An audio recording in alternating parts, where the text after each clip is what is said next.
Thank you. Thank you. All right, we're joined now by Ed Husic, amongst other things. He's he's the Parliamentary Secretary to Chris Bowen, the Shadow Treasury. Joins us live on set. Sean Connery, thanks for your company.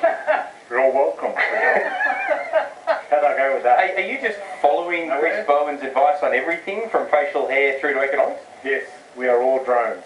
Yeah, all right. I tell you one person who I don't think should have shaved his beard is Mitch Fifield. I really think it suited him. I'm surprised that he let that go. He was our Parliament's first garden gnome in the Senate. I thought it was important that he keep it on. I think it's wrong. Mitch, if you're listening to me, you should have kept it. You should have kept it. All right, let me ask you a serious question. You've got your negative gearing policy out now. Yep. In terms of what people can negative gear, they can negative gear new properties. And I know the logic behind why you're doing that. Just as a clarification point, does that include if you knock down a house and build a new one? Well, again, the definitions of, well, obviously it wouldn't apply to that, and there are definitions as well about what constitutes new, as well in terms of housing stock, but there's a lot of detail too that will be worked out with the states and territories. But hang on, before you go on, I just want to... I want to focus on the fact that what this is going to do... What about focusing on my question? Does it apply to existing houses if you knock it down and build a fresh, new McMansion on the side? You will need to go through all the definitions of what constitutes new. I'm not going to be writing tax law on the show. That's a very legitimate question. Well, to be fair, jump in and defend. I'm the former planning minister. To be fair, well, so you can give me a straight answer. No, what I can tell you is that he's exactly right. There are different definitions of what constitutes new housing stock. So does a new house constitute new housing stock? It depends if it's replacing an existing one or not. So a new house doesn't necessarily constitute a new house under Labor's policy. So we should basically get out CCH tax law and read it on to the point. I honestly, like, sometimes you know you're on set with 2-1 in a debate, because I actually think it's a legitimately reasonable question. Does it add to housing supply or not? If it doesn't add to housing supply, then it's not.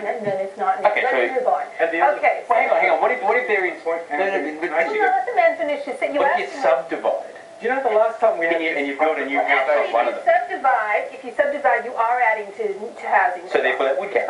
But whether this is like John Hewson's birthday cake, quite frankly. Yeah, Okay, so let's go through it then. Let's go through it. Can I bring popcorn on the next show? This is ask me on next time. This is a very legitimate thing that I just want to kind of nut out before we move on. So is watching this on the sketch. This will end up as another sketch parody. Well, let's hope so. Struth, you mean? Yeah. Not the sketch. I used to have a real job. Okay, so I just want to work. I want to work through this. So, okay, if you subdivide, obviously new land that's Commonwealth land that's been allowed to be developed, it counts on that. If you subdivide a block, it counts on that.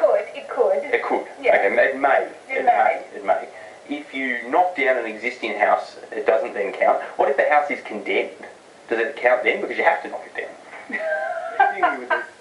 No, but I think these are legitimate questions. People that are going to want to make investment decisions... Okay, first of all, I think you are totally overstating the issue of how many houses are condemned, get knocked down. You have to... What if you knock down a house and build units on it? Surely it counts then. Yeah, you're adding to additional... Or say if you knock down a haunted home and the one that's there... So that would allow, would it? So units that are built on an existing house that's knocked down and you put 8 units on it must count then, surely. All right.